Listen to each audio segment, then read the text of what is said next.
दुकानदार ने उस बच्ची से पूछा, बेटे आपको क्या चाहिए? तो वो बड़े ही भोलेपन से बोली कि मुझे एक चमत्कार चाहिए। ये सुनकर के दुकानदार को कुछ समझ नहीं आया, ना ही वहां पर जो लोग थे उनको कुछ समझ में आया, और सब उसकी तरफ देखने लग गए। फिर दुकानदार ने बोला, बेटे चमत्कार तो यहां पर नहीं मिलता है। तो बच्ची को लगा कि वो उससे झूठ बोल रहा है, तो बच्ची ने कहा कि मेरी गुल्लक में बहुत पैसे हैं, आप बताओ आपको कितने पैसे चाहिए, लेकिन मैं आज यहां से चमत्कार लेकर के ही जाऊंगी। तो वहीं काउंटर पे एक और आदमी खड़ा था, उसने उस बच्ची से पूछा कि बेटे क्यों चाहिए तुमको चमत्कार? तब उस बच्ची ने अपनी कहानी बताई कि अभी कुछ दिन पहले मेरे भाई के सर में बहुत तेज दर्द हुआ, तो मेरे पापा मम्मी उसको हॉस्पिटल ले गए।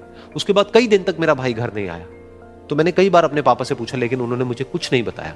उन्होंने बार बार यही कहा कि वो आ जाएगा, वो कल आ जाएगा, वो कल आ जाएगा, लेकिन वो आ ही नहीं रहा था।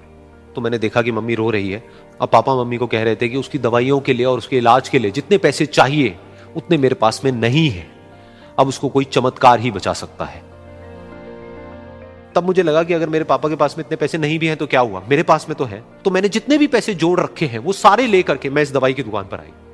फिर उस आदमी ने उस बच्ची से पूछा, कितने पैसे हैं तुम्हारे पास में? ये सुनते ही उस बच्ची ने अपनी गुल्लक उठाई, जमीन पर फेंकी और तोड़ दी, और पैसे गिनने लग गई।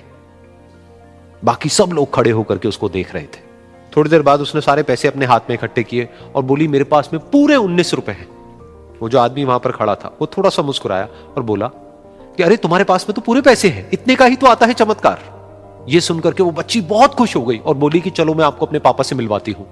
बाद में पता लगा कि वो आदमी कोई आम आदमी नहीं था, बल्कि एक बहुत बड़ा न्यूरोसर्जन था, और उसने सिर्फ 19 रुपए में उसके भाई की सर्जरी करी, और कुछ ही दिन बाद वो ठीक होकर के घर वापस आ गया। फिर कुछ दिन बाद वो बच्ची, उसका भाई, उसके पापा, उसकी मम्मी, चारों एक साथ बैठे हुए थे और बात कर रहे थे। तो उसकी मम्मी ने उसके पापा से पूछा कि अब तो बता दो ये चमत्कार आपने किया कैसे? तो उन्होंने अपनी बेटी की तरफ देखा और बोले, ये चमत्कार मैंने नहीं, इसने किया है।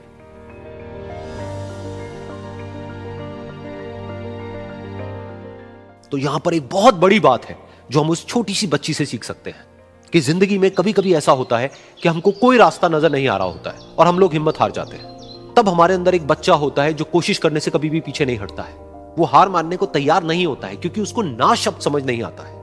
वो बच्चा जिसके लिए कुछ भी नामुमकिन नहीं है, क्योंकि वो हर हाल में कोशिश करता ही रहता है।